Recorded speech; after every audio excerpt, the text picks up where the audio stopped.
Hey brother, just wanted to do this video, hopefully adding to what you're already finding in terms of the um, Mount Seir, and I know you're doing this whole series on Rome and the Vatican and the influence, and you really got my wheels spinning because I'd always associated Seir or Mount Seir with the um, Palestinians or if you want to say the Moab and Ammon and those folks. And so when you start talking about that it related actually to the Catholic Church or the Vatican or Catholicism, however you want to put it, my brain was really stretched as to what you were doing there. And um, so I decided to go back and do a study on Mount Seir.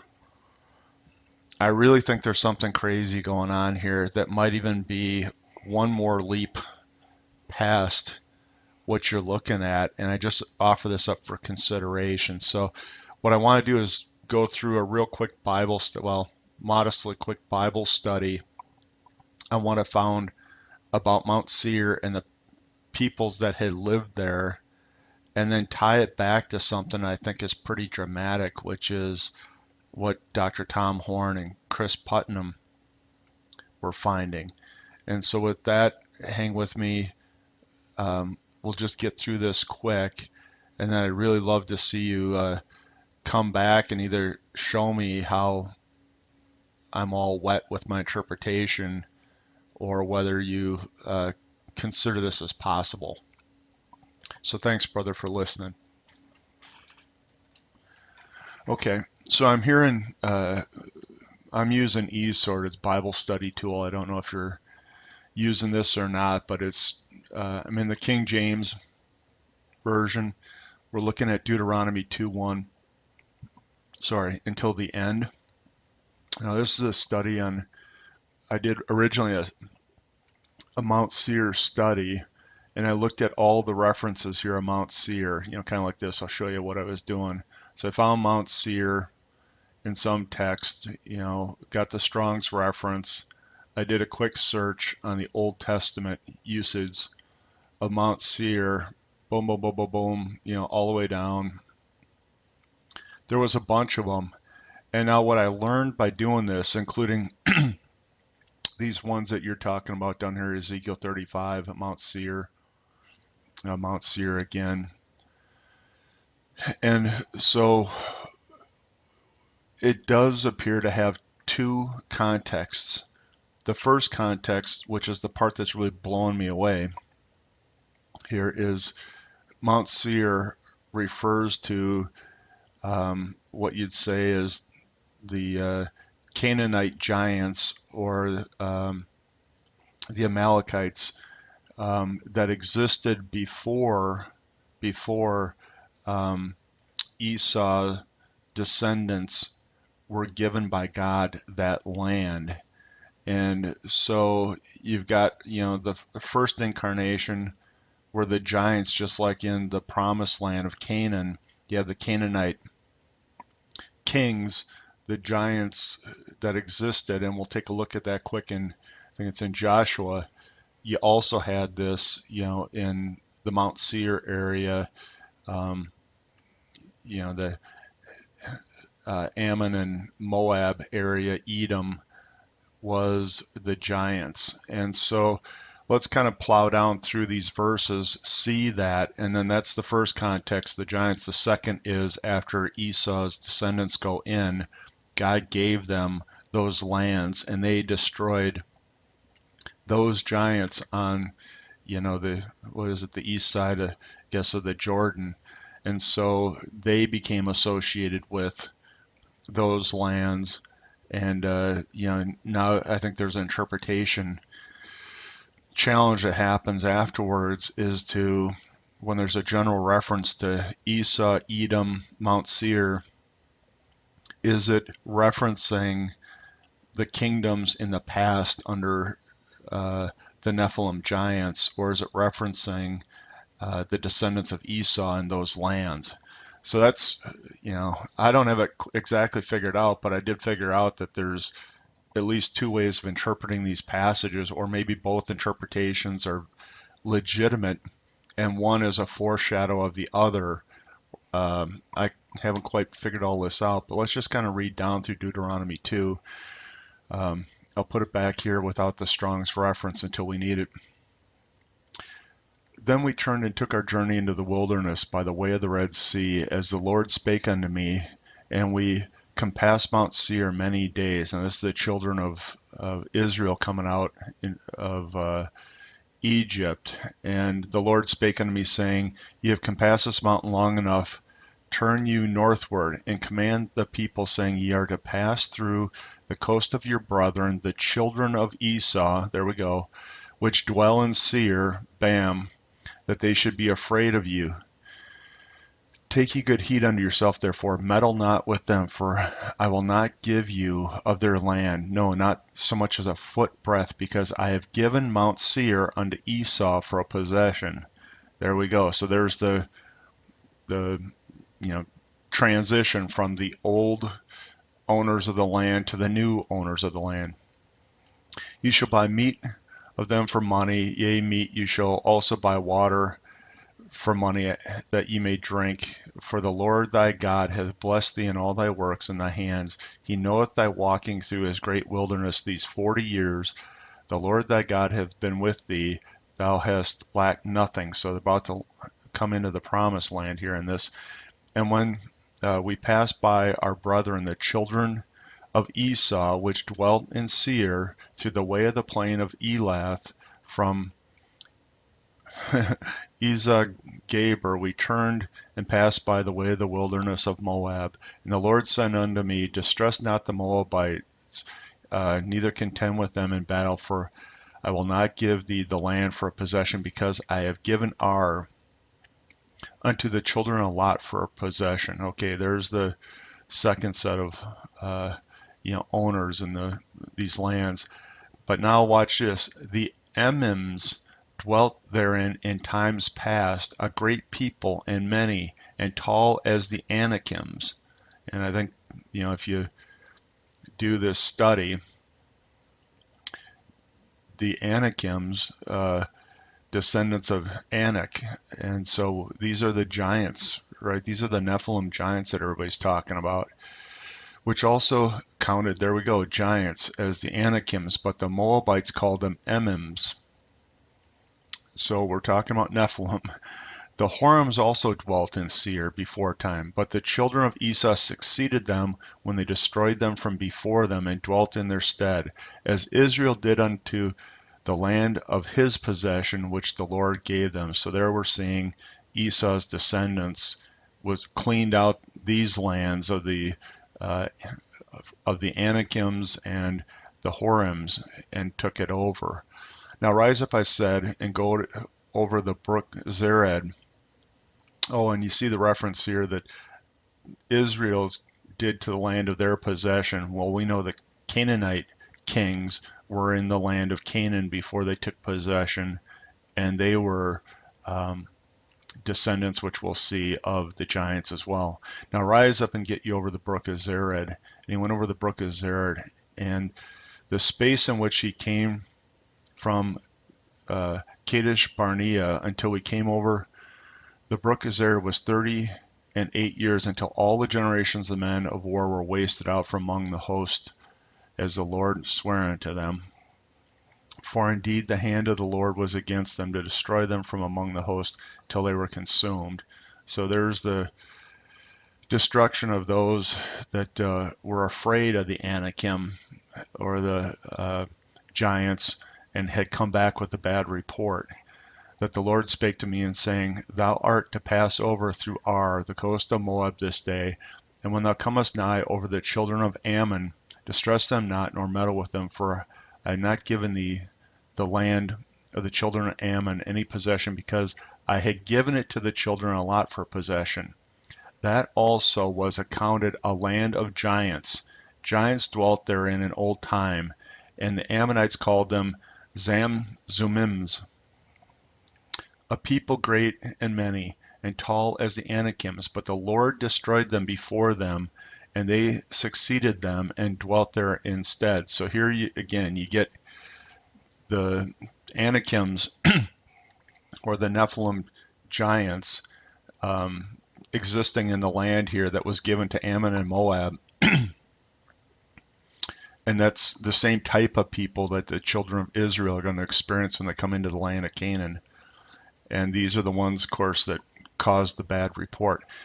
As he did to the children of Esau, which dwelt in Seir. See, this is where you get the two references. And he destroyed the Horims before him, and they succeeded them and dwelt instead, even unto this day.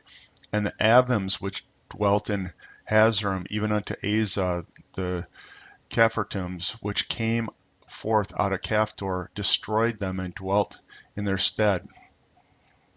Rise ye up and take ye journey, pass over the river Arnon. Behold, I have given unto thy hand Shion, the Amorite king of Heshbon, to possess and contend him in battle. And Shion, just, one more time, he's an Amorite king. So right there, he's one of these Canaanish type Nephilim folks. If we look at it here, it says he's an Amoritish king, so he's Nephilim. This day I began to put the dread of thee and fear of thee in the nations that are under the whole heaven, who shall report they hear and shall tremble and be anguished because of thee. And I sent messengers out of the wilderness of Kedemoth unto Shion king of Heshbon with the words of peace, saying, Let me pass through the land. I will go along the highway. I will neither turn unto the right nor to the left. Thou shalt sell me meat for money that I may eat, and give me water for money that I may drink. Only let me through on my feet. As the children of Esau, which dwell in Seir, and the Moabites which dwelt in Ar, did unto me, until I shall pass over Jordan into the land which the Lord God giveth. But Shion king of Heshbon would not let us pass him. For the Lord thy God had hardened his spirit, and made his heart obstinate, that he might deliver him into the hand, as appeareth this day. And the Lord said unto me, Behold, I have begun to give Shion and his land before thee, begin to possess, that thou mayest inherit the land. Then Shion came out against us, and he and all his people, to fight at Jahaz. And the Lord our God delivered him before us, and we smote him and his sons and all his people. And we took all of his cities at the time, and utterly destroyed the men and the women, and even the little ones. We left none to remain. Only the cattle we took prey unto ourselves, and spoil the cities we took, from Aor, which is by the brink of the river Arnon, from the city that is by the river, even to Gilead, which was not one city too strong for us. The Lord our God delivered unto us. Only unto the land of the children of Ammon thou camest not, unto any place of the river Jabbok, nor the cities in the mountains, nor whatsoever the Lord God forbade us. So there I think we get the context of Mount Seir, at least in my mind. The first Mount Seir, ruled over by the Nephilim kings, which God delivered into the hands of the descendants of Esau. And we've got Shion, another Nephilim king. I guess he was maybe north of the land of Moab. I don't really know exactly where I am here. North of the land of Moab, perhaps, which is part of the land given to the two tribes, I think, of Israel, right? And so that's why his heart was hardened, and they were slaughtered. So that's what I got out of that. I hope that's interesting. Anyways, if we go into Joshua 11, we got the if you want to say the parallel to this. So if that was the slaughter being referenced of Esau, of the Nephilim kings and kingdoms on the east side of the Jordan, Joshua then, for the Israelite tribes, of course, did the same to the Canaanite kings. So if we go to Joshua 11, sorry here, my voice is kind of rattly. And it came to pass when Jabin, king of Hazor, had heard these things, he sent unto Joab, king of Madon, and unto the king of Shimron, and to the king of Ashraph, and to the kings that were on the north of the mountains, and the plains of the south of Chinneroth, and in the valley and the borders of Dor on the west, and to the Canaanite on the east and on the west, and to the Amorite, and the Hittite, and the Perizzite, and the Jebusite in the mountains, and to the Hivite under Hermon. We know what that's about from the book of Enoch, in the land of Mizpah. And they went out in all their hosts with them, much people, even as the sand of the sea upon the multitude, great horses, chariots, very many. And when all these kings were met together, they came and pitched together at the waters of Merom, fight against Israel. And the Lord said to Joshua, be not afraid of them, for tomorrow about this time I will deliver up all the slain before Israel, and thou shalt hew their horses and burn their chariots with fire. So Joshua came, and all the people war with him against them by the waters of Merom, and suddenly they fell upon them, and the Lord delivered them into the hand of Israel, who smote them and chased them unto great Zidon, and unto Mizrephoth-maim, and unto the valley of Mizpah eastward, and they smote them until they left them none remaining. And Joshua did unto them as the Lord bade him, and he hoed their horses and burned their chariots with fire. I think that's hamstrung them or even killed them. And Joshua at that time turned back and took Hazor and smote the king thereof with a sword. Hazor before time was the head of all those kingdoms. And they smote all the souls therein with the edge of the sword, utterly destroying them. There was not any left to breathe. He burnt Hazor with fire. Now, this is exactly what went on the other side of the Jordan. And all these cities of those kings and all the kings did Joshua take and smote them with the edge of the sword. He utterly destroyed them, as Moses, the servant of the Lord, commanded. But as for the cities that stood still in their strength, Israel burned none of them, save Hazor only, that did Joshua burn. And all the spoil of these cities and the cattle, the children of Israel took for a prey unto themselves, but every man they smote with the edge of the sword, until they had destroyed them, neither left they any to breathe. As the Lord commanded Moses his servant, so did Moses command Joshua, and so did Joshua. He left nothing undone, all that the Lord commanded Moses. So Joshua took all the land in the hills, and all the south country, and all the land of Goshen, and the valley of the plain, and the mountain of Israel, and the valley of the same, even from Mount Halak that goeth up to Seir, even unto Balad in the valley of Lebanon, under Mount Hermon. And all the kings he took and smote them and slew them. Joshua made war a long time with all these kings. There was not a city that made peace with the children of Israel, save the Hivites and the inhabitants of Gibeon. All the other they took to battle, for it was the Lord to harden their hearts, that they should come against Israel in battle, that he may destroy them utterly, and all they might have no favor, but that he might destroy them, as the Lord commanded Moses. And at the time came Joshua and cut off the Anakims. We know what that is. Hang on.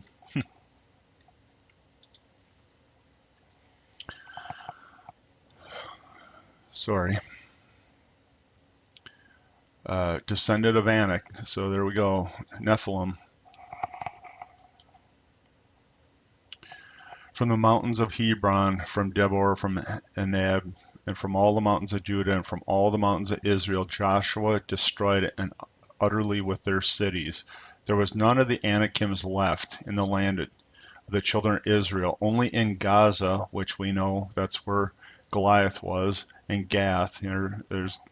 Goliath was actually from Gath, I guess, and Ashdod there remained. So Joshua took the whole land according to Moses, and gave it in inheritance unto Israel according to the divisions of the tribes. Okay, so I think what we're seeing is, the Nephilim kings and their tribes and cities first were given to the descendants of Esau in the east of the Jordan, and the south and Mount Seir was, the area in Edom that represented those originally. And then um, after Esau took all that, Mount Seir probably became affiliated with Esau's descendants. Uh, I think that's fair to say. Now let's just take a look at one verse in 12 here. And the coast of Og, king of Bashan, which was the remnant of the giants that dwelt at Ashereth and Edrei. And um, we know in other passage that Og, the king of Bashan, was a giant. Well, it says it right here too, because his bed was X number of feet long, I think 15 feet long or something like that. So we know these are giants, is what we're coming up against. And it brings me to one real curious passage that I've struggled with for a long time. And I don't know if these things start to tie together, but I just want to show this in case somebody's got a better opinion. If you go to Numbers 24, I get really intrigued with this. Sorry, hang on here. What we get here is this is Balaam prophesying basically against Balak and the other kings that were with him. And they were up on a mountain overlooking the approaching Israelites. And he's pronouncing these blessings on Israel as they're coming toward the promised land. And when Balaam saw that it pleased the Lord to bless Israel, he was not as other times to seek for enchantments, but he set his face toward the wilderness. And Balaam lifted up his eyes and saw Israel abiding in its tents according to their tribes. And the Spirit of God came on him. And he took up this parable and said, Balaam the son of Beor has said, and the man whose eyes were open, he has said when he heard the words of God, which saw the vision of the Almighty, falling into a trance, but having his eyes open, how goodly are those thy tents, O Jacob, thy tabernacles, O Israel. As the valleys are they spread forth, and the gardens by the riverside, as the trees of line aloes, which the Lord hath planted, as cedar trees beside water. He shall pour the water out of his buckets, and his seed shall be in many waters, and that's descendants will be in many waters, and his king shall be higher than Agag, and his kingdom shall be exalted. Who is Agag?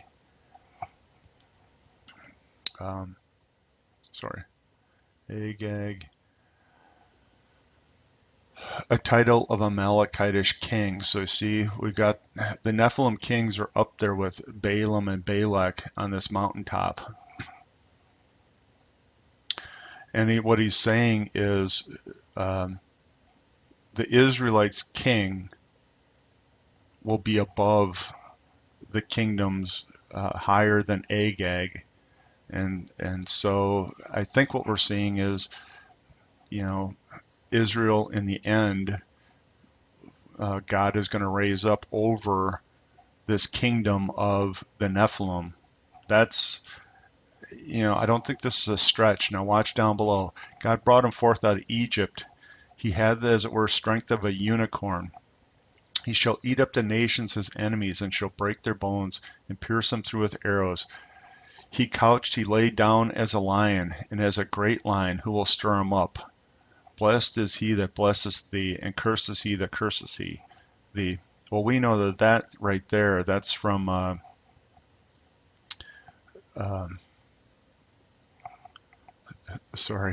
from Genesis 12. And so it's God, right? This is Jesus, the Lion of tribe of Judah, sort of euphemistically or symbolically being referenced when he comes. And this is the Genesis 12 promise of how nations treat Israel, is they're either going to be blessed or cursed, right? And Balak's anger was kindled against Balaam, and he smote his hands together. Balak said to Balaam, I called thee to curse thine enemies. Behold, thou hast altogether blessed them these 3 times. Therefore now flee thou unto thy place, and I thought to promote thee unto great honor, but the Lo, the Lord hath kept thee back from honor. And Balaam said unto Balak, I spake I also, not also thy messengers, which thou sendest unto me, if Balak would give me his house full of silver and gold, I could not go beyond the commandment of the Lord to do either good or bad out of my own. But what the Lord saith that I speak. Now behold, I go unto my people, and come therefore, and I will advertise thee what this people shall do to thy people in the latter days. This is the part that now I've struggled with a bunch of times. I've been into these passages.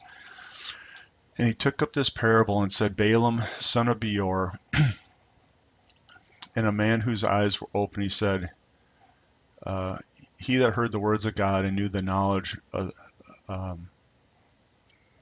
the Most High, which saw a vision of the Almighty falling into a trance, having his eyes open.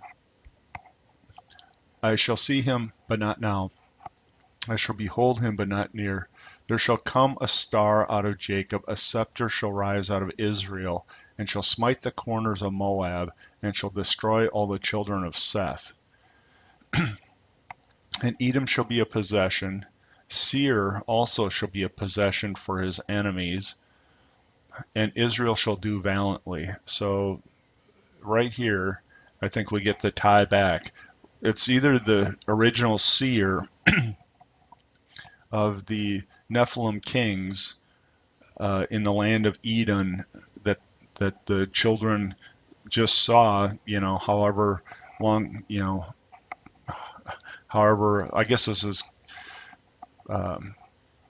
tied, I would suppose, to the Nephilim kings because they're still coming into the land. And Israel should do valiantly. But this is an end time setting. We saw that up above.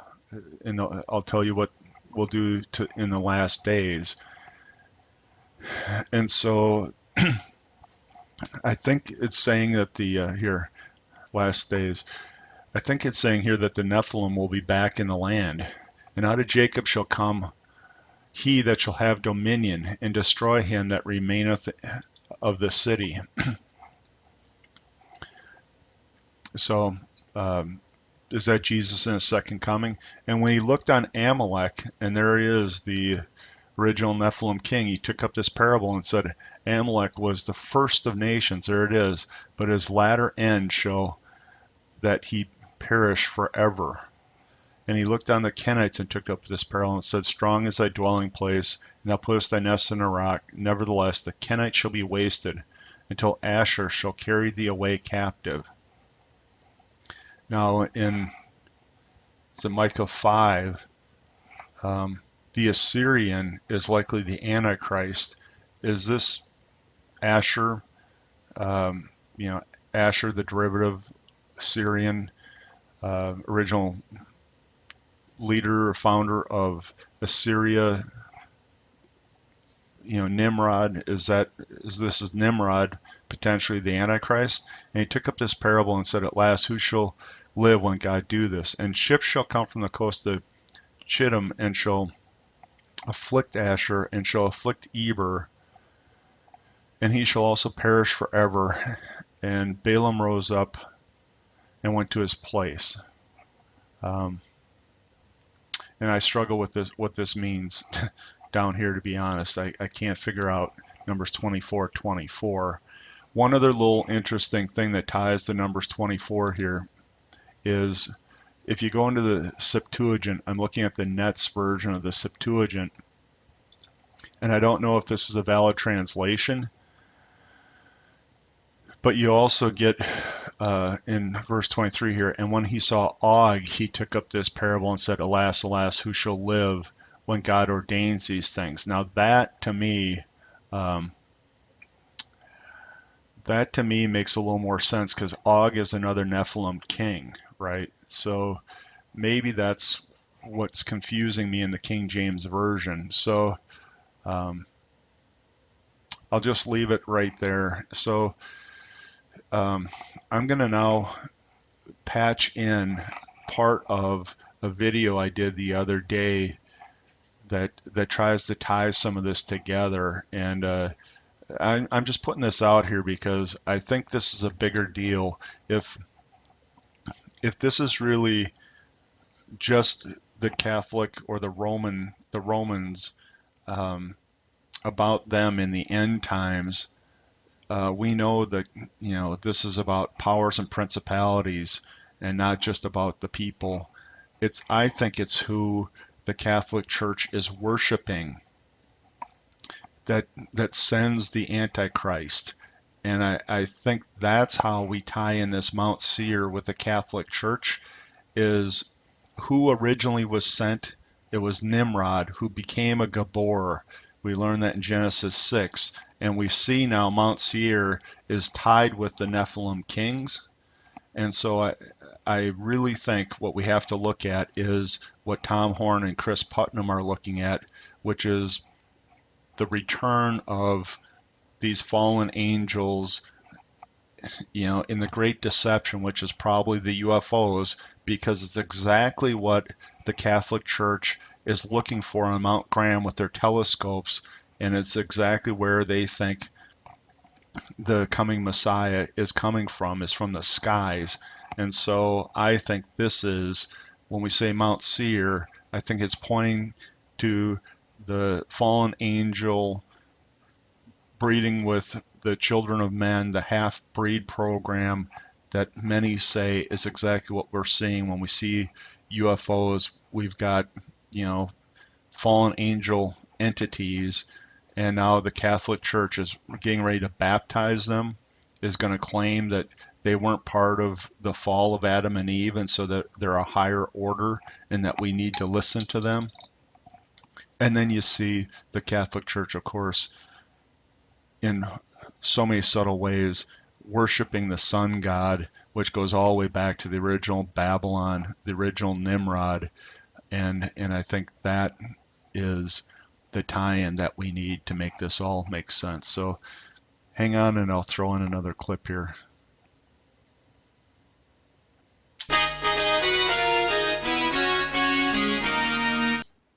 So here's the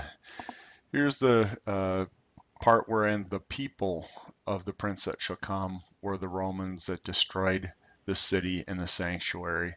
And here you can see the Roman soldiers. Here you can see the actual, I guess it's, was a relief of the temple, the menorah and all that being carried away by the Romans back to Rome after the destruction of the temple. And here you get a little artist rendition of what that destruction looked like. So we're looking for something. The Antichrist has this affiliation where he is the prince of the Roman people, and that's where we got to look. And I don't think Obama fits that bill. So here we got some notion. Now again, this is controversial because the new pope is so popular. But let's just read through our verses here. So we're looking for that prince that shall come. And now let's look a little more insight here. And deceiveth them that dwell upon the earth by means of those miracles. Now this is talking about the false prophet, which he had power to do in the sight of the beast, saying to them that dwell on earth, that they should make an image of the beast, which had the wound by a sword and did live. And he had the power to give life unto the image of the beast, and that image of the beast should both speak and cause. As many as would not worship the image of the beast should be killed. And that's where I think we start to get our indication of what to look for. Now the popes here, many people that study what's going on, including Vatican insiders that have come out that talk about that, especially since the Vatican II, but if you go all the way back to the Jesuits in the last few hundred years and before that, with the Inquisitions and the like, the popes that really had, I hate to say it, but it's satanic worship. And we see all sorts of symbolism. I only put a couple of images up here, but you can see that it's sun worship, and the sun worship comes right out of pagan worship that was in Egypt, and before that it goes all the way back to Babylon. And many times we made the point that, it goes right back to the original Babylon again at the Tower of Babel and Nimrod. And Eye of Horus would definitely be one of the symbols representing that we see very common today with the Illuminati. And you can see the sunburst. And again, now people talk about Semiramis, Horus, and Nimrod in this symbol, and yet I think this, it has other, obviously, interpretation, but you can see definitely there's quite the coincidence in terms of symbology that the Catholic Church still uses today. And here's the prior point now. You can see the sun symbol. It goes back into Egypt, of course. You can see that's the sun symbol sitting on their head in these reliefs. And you can see the notion of I guess it's the phoenix or whatever. And again, here's a picture of Marduk or Nimrod, the Babylonian king that came right out of Babylon. And you can see again, it's, the person and, some representation of the wings and all that. So he was considered to be a god man, and we see in Genesis that Nimrod became a Gabor, which was a giant, and the giants were the Nephilim, the crossbreeding between earthly women and the fallen angels. And so I think you can see how this all kind of ties together. And then you can see here another picture that was taken off of one of the Babylonian drawings, and then they just put the different names on here. And so if you go all the way back, Nimrod, also called Marduk, Baal in the Bible, is Satan, and that's what the sun god worship was about. So let's look at our passages here. And this man shall be the peace. The Assyrian shall come into our land, and when he shall tread in our palaces, then we shall raise against him 7 shepherds and 8 principal men. And they shall waste the land of Assyria with the sword, and the land of Nimrod in the entrances thereof. Thus shall he deliver us from the Syrian when he cometh into our land, and when he treadeth in our borders. And so in these passages here, we see that there's a person called the Assyrian, and Nimrod was the original one that ruled over the land of Assyria and the cities. And then we see here the one that this is an end times thing, that really the Messiah is going to deliver them from the Assyrian. And it's in the land of Nimrod. And so that's important. So we see here how we get to the end times return of the Antichrist being some form of the return of this Nimrod character. And we see all sorts of references here that they'll be in the land of Nimrod, which would again be, the Iraq. So let's take a look then. A few more characteristics here. So we just read about the Assyrian coming into the land, and that he shall deliver us from it. That would be the Messiah. Let's look at Daniel 11 now. And the king shall do according to his will, and he shall exalt himself and magnify himself above every god, and shall speak marvelous things against the gods, and shall prosper till the indignation be accomplished. For that which is determined shall be done. Neither shall he regard the God of his fathers, nor the desire of women, nor regard any god, for he shall magnify himself above all.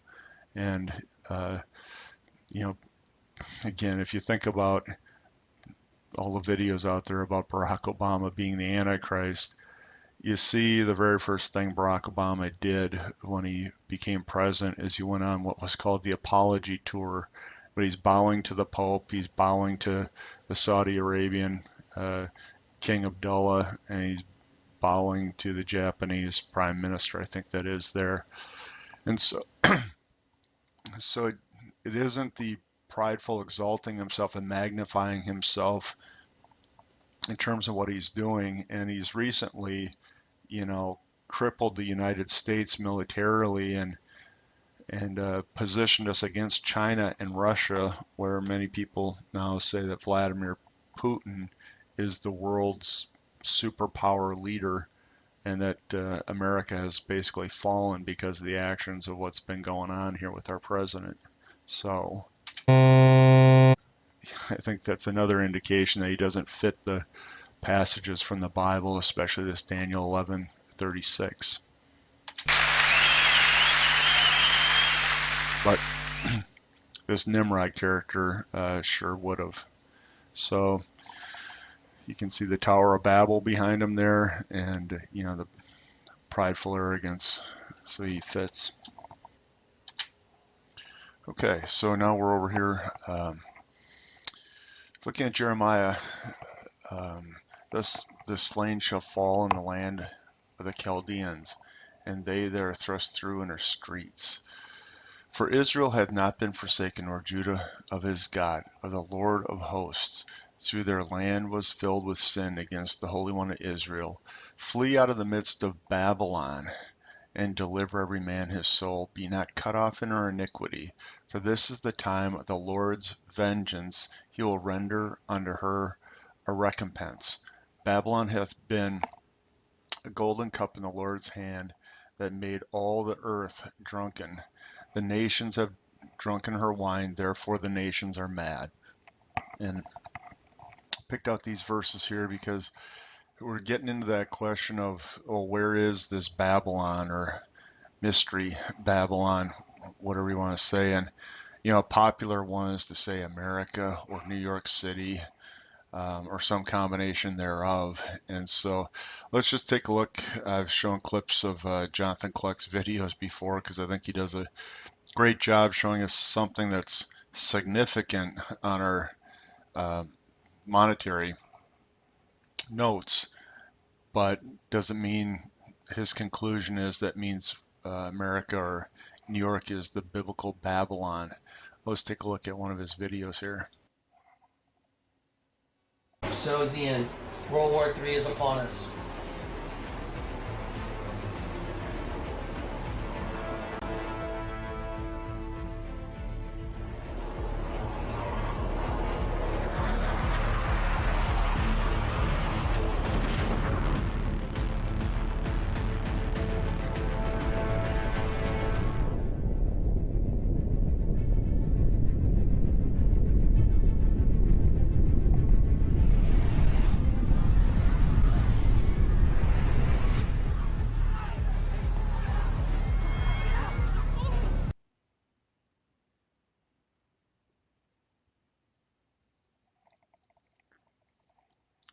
Okay, so you see kind of that rendition of it, and I see presumably there New York getting tidal wave. A nuke goes off in the ocean, creates a tsunami coming in, and destroys the city. So that doesn't match up for me with the land of the Chaldeans, and people, could be fleeing out of the midst of that. But let's take a look at a few other passages, since I don't agree with that scenario. Now we got the sound of battle is in the land, and of great destruction. How is the hammer of the whole earth cut asunder and broken? How is Babylon become a desolation among the nations? Call together the archers against Babylon, all that bend the bow. Camp against it round about, let none thereof escape. Recompense her according to her work, according to all that she hath done. Do unto her, for she hath been proud against the Lord, against the Holy One of Israel. Therefore shall her young men fall in the streets, and all of her men of war shall be cut off in that day, saith the Lord. Behold, I am against thee, O thou most proud, saith the Lord God of hosts. For thy day is come, the time that I will visit thee, and the most proud shall stumble and fall, and none shall rise up. And I will kindle a fire in his cities, and it shall devour all around about him. And this we know is an end times passage. There's a few reasons in here. Um, the first time Babylon was taken back in 530, whatever, 6 BC, something like that. Um, the Medo-Persians under King Cyrus came in, and they slipped in under the gate. That was during the handwriting on the wall uh, deal in the book of Daniel, and it wasn't a big fire and a big fight. Matter of fact, the city of Babylon remained intact for hundreds of years later and slowly fell into disrepair and decay. Um, and so this is definitely describing something different. And Babylon here is seen as a great city again, and it's going to become a desolation. And the other thing that we get is that, you know, um, it's surrounded by the enemies, and then we get God will kindle a fire in his cities and shall devour all around about him. And again, that doesn't quite fit New York. I mean, if a big wave's coming in destroying New York, it's not kindling a fire, and it's not destroying all the cities that are around him. So I'm just going to say that I don't think that's uh, in any way supporting the New York or America is Babylon kind of a scenario. So I'm thinking a little bit more that when we say the land of Chaldeans, all the Bible prophecy that has been fulfilled was literal and specific. And here in Jeremiah 51, we see that it's the land of the Chaldeans that we're talking about, and Chaldeans is tied in verse 6 to the midst of Babylon. And so we're not talking about America, we're talking about Babylon and Iraq. So let's see if this works here. Just Babylon and Iraq.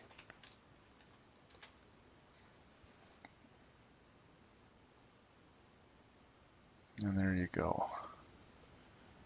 Babel, Iraq.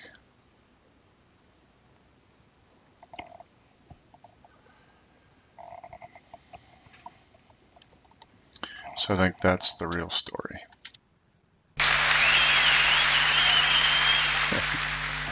Okay. Now let's go back to this idea of that there's a Antichrist, and again, it's not just against or opposing, but it's in the place of, because I think we can start now putting together the scenario and seeing how the Antichrist and Satan would put the Antichrist in the place of Christ, and how he could mimic this thing coming into the end times, trying to pull some of these pieces together. So here we've got a slide. It's a little thick here, but the part that I want to get into passage-wise is just reminding ourselves again here how the Lord is going to bring his city, New Jerusalem, down to earth. New Jerusalem, which cometh down out of heaven. And who's it for? It's for his people, the church, that have returned after our presumably 7 years in heaven with him. And so would Satan's, I guess the premise is, if Satan's trying to rip this off, would the Antichrist come down with a city out of heaven to earth? I know that sounds kind of crazy, but if you look out at what's at Babylon right now, there's some ceremonial cities, but it's not, the city that all the merchants of the world would be bringing their goods to. Somehow we have to have a city show up, pretty much overnight, and be up and functioning in that 7-year tribulation period. And so here's what I'm going to start to talk about now. Is you got the Vatican's got the Advanced Technology Telescope in Mount Graham, and way back probably 20 years ago or so, famous interviewer Art Bell had a program on called Coast to Coast, and he interviewed Father Malachi Martin, and we'll talk about him in a minute. But the interview got into this, what is going on with the Vatican here and this observatory that was being built. This one he was talking about, and what would they have done with that is what Art Bell's asking him, and then Malachi Martin says, because of the mentality, the attitude, the mentality amongst those who are at the highest levels of Vatican administration and geopolitics, know the knowledge of what's going on in space and what's approaching us could be of great import in the next 5 to 10 years. And so you can go back, like I say, even 20 years ago. Yeah, well, so Malachi Martin died in 1999. So it's at least back into the 90s and maybe a little bit earlier that he was making these statements. And let's just talk a little bit about Malachi Martin. So he was a Jesuit priest. He became professor of paleontology at the Vatican's Pontifical Biblical Institute. And he also served as theological advisor to one of the cardinals during the Second Vatican Council. Okay, and so he got disillusioned by the reforms. He was released of his Jesuit vows in '64 and moved to New York. He wrote 17 novels and nonfiction books, which were frequently critical of the Catholic Church, which he believed had failed to act on the third prophecy supposedly revealed by the Virgin Mary at Fatima. And if you want to plug that into Google and do some research, there's a few stunning things that he was saying. This is one of them that, expecting something very significant, the highest levels of the Vatican administration, of something coming from space approaching us. And then the second set of things that I found super significant is he actually alludes to that just after the Second Vatican Council in the 60s there, that the smoke of Satan entered the Vatican, and that it was evidenced by satanic rites and satanic pedophilia. And we've heard about the pedophilia in the Catholic Church for quite a while now, and what Malachi Martin pointed to was that this is the satanic worship and the black rites that were going on in the Catholic Church, which seems stunning, but so does looking for UFOs and all that. And so there's got to be something up with this. I think the world's biggest, if you want to say, denomination of professing Christianity. A lot of people would doubt the true intent there, but professing Christianity is caught up in all this stuff now. Satanic worship, looking for aliens coming from space, that is of the most important. And I don't know. So let's listen to this little interview here from Tom Horn and Chris Putnam. This is actually Chris Putnam being interviewed about their research into what the Vatican is doing and why they've got these telescopes and what this could all mean. So here, hang on.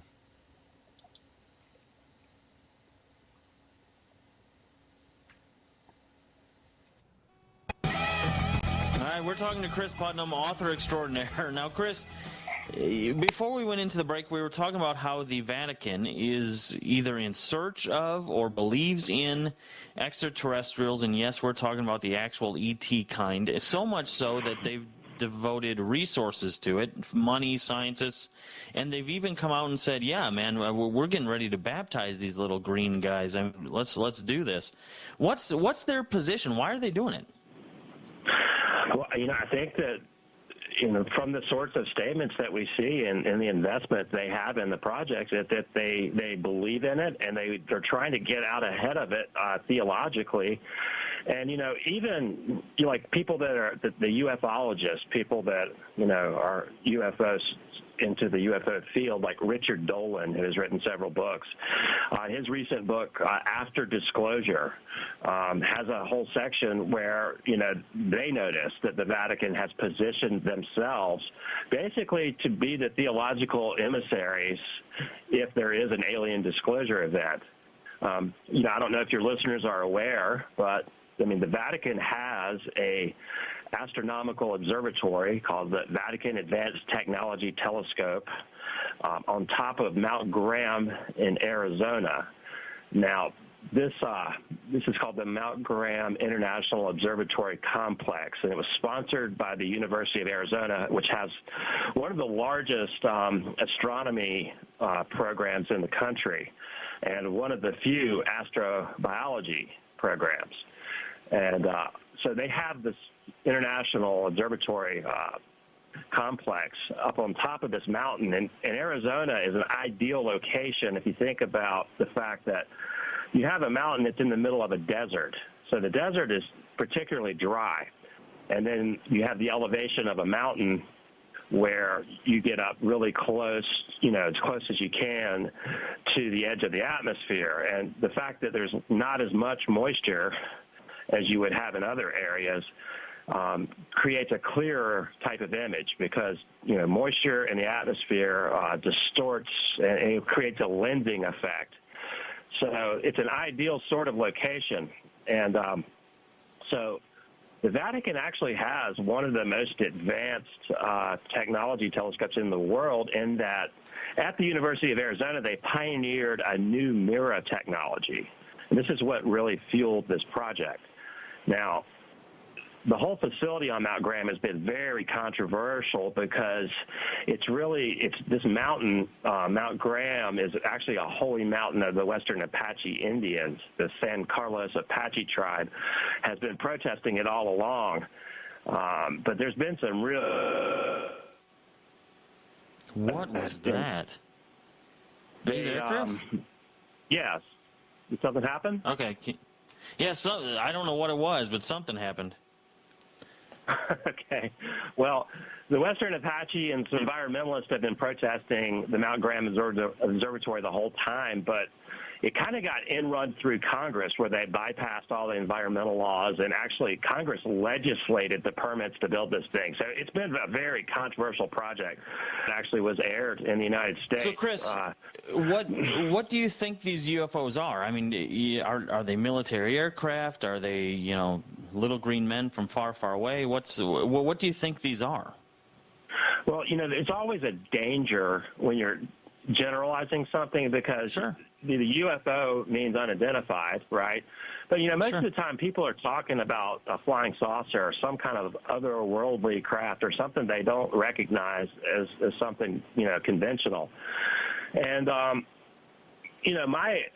I think it's more than one thing sometimes, so it's hard to be precise, but I really do think that a large part of the unidentified portion of this phenomenon is associated with the powers and principalities that the Apostle Paul talks about in Ephesians chapter 6.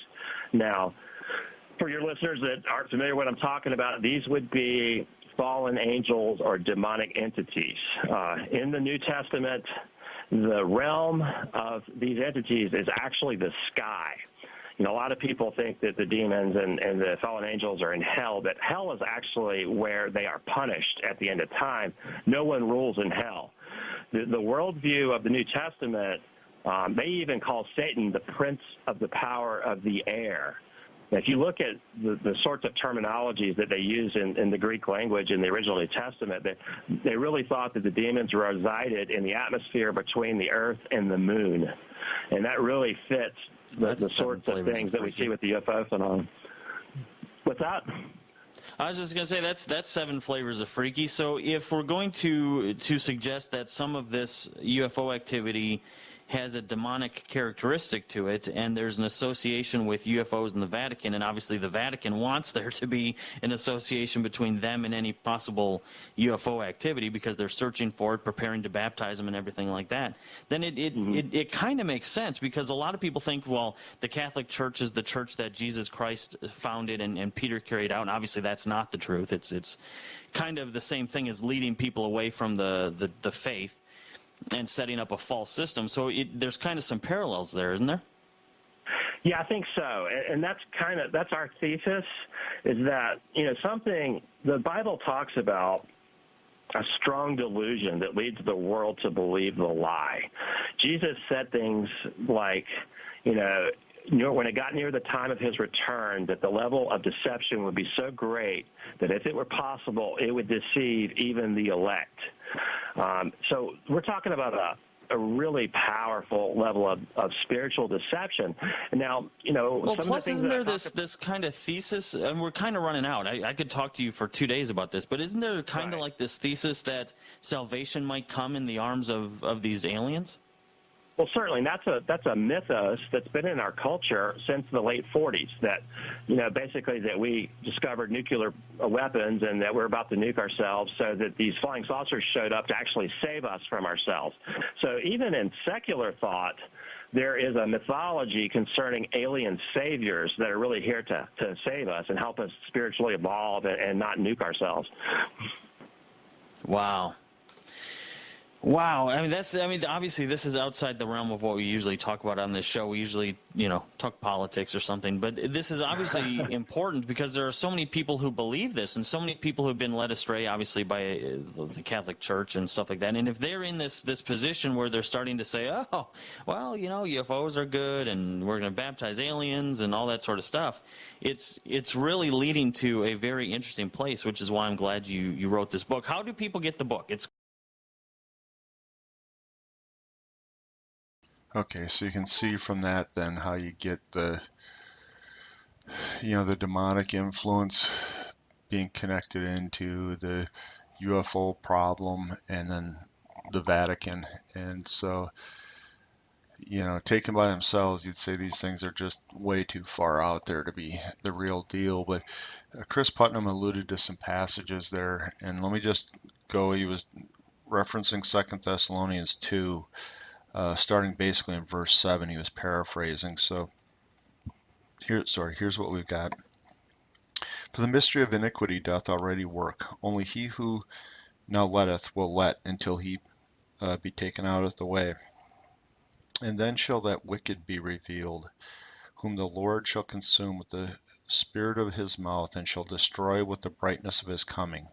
Even him whose coming is after the working of Satan, with all power and signs and lying wonders, and with all deceivableness of unrighteousness in them that perish, because they receive not the love of the truth, that they might be saved.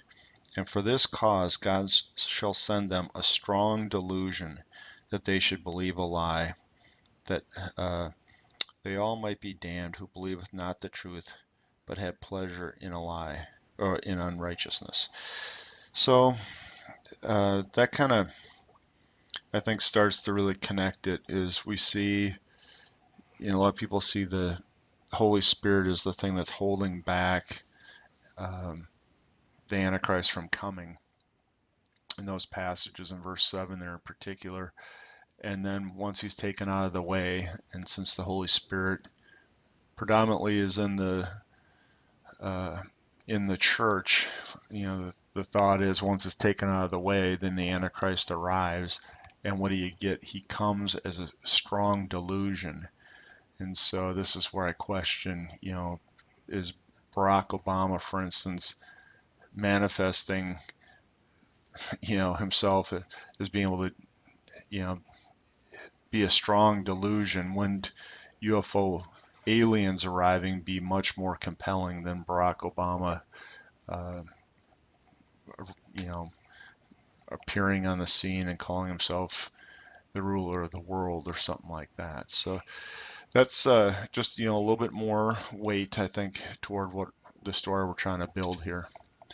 So let's kind of close here with what I got as my end scenario that wraps it up together here. So we've got the New Jerusalem was Jesus's plan with the church, and it comes down out of heaven, and that's the home of the saints in the end. And if the Antichrist and Satan are going to rip off and go in the place of God, would it not make sense that they bring their home down out of heaven? And here, as a clip of the pyramids coming down, and people have seen UFOs that are pyramidal shaped. And so, this is crazy, but only sort of crazy. And so you'd have an instant city out there in Babylon where there's only ceremonial buildings now. And then here we've got our friend Nimrod returning in his UFO coming down out of the heavens. And so I guess that's a possible scenario. I just want to wish everybody a happy new year, and Lord willing, we'll see you on the next one, and leave me notes below. Thank you.